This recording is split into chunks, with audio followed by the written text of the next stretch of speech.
So in the end of 2021, I fell in love with a girl. And that's the time that I thought, like, I heard about nofap from like Hamza and other guys on YouTube. And I thought, like, fuck. Like, I literally fell in love with the girl, and that motivated me to start nofap. And I made a lot of videos on this channel talking about like how you need to have a drive to actually succeed in anything, because you probably already have all the information that's available for free on YouTube on how to like succeed in nofap.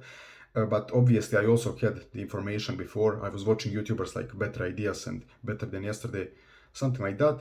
But I never really took any action. I didn't really care. But when I fell in love with a girl in like December 2021, I took stuff seriously.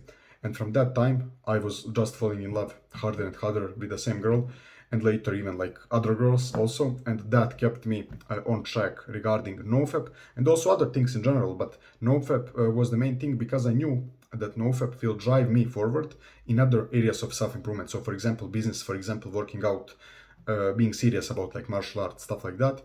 I knew that nofap will help me in all of those areas of life, and my main drive and motivation were actually girls. This one specific girl, especially in the first like half a year of 2022. And yeah, I used that as my motivation and drive.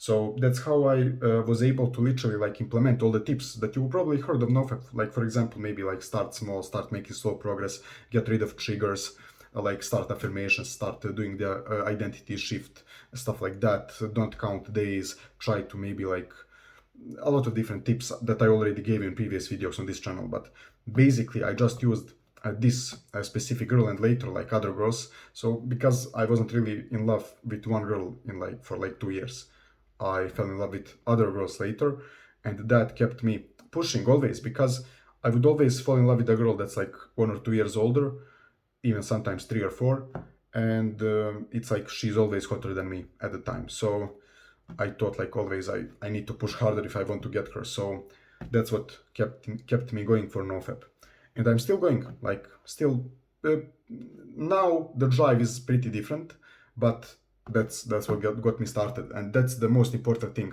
You need to look at the first step, the second step. You don't need to look at like what will happen in 2 years from now.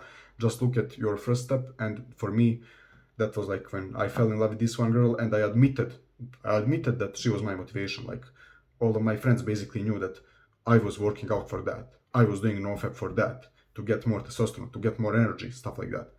So yeah, that's basically the truth. I just fell in love with a girl December 2021.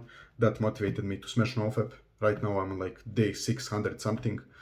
And yeah, that's basically it, guys. See you tomorrow.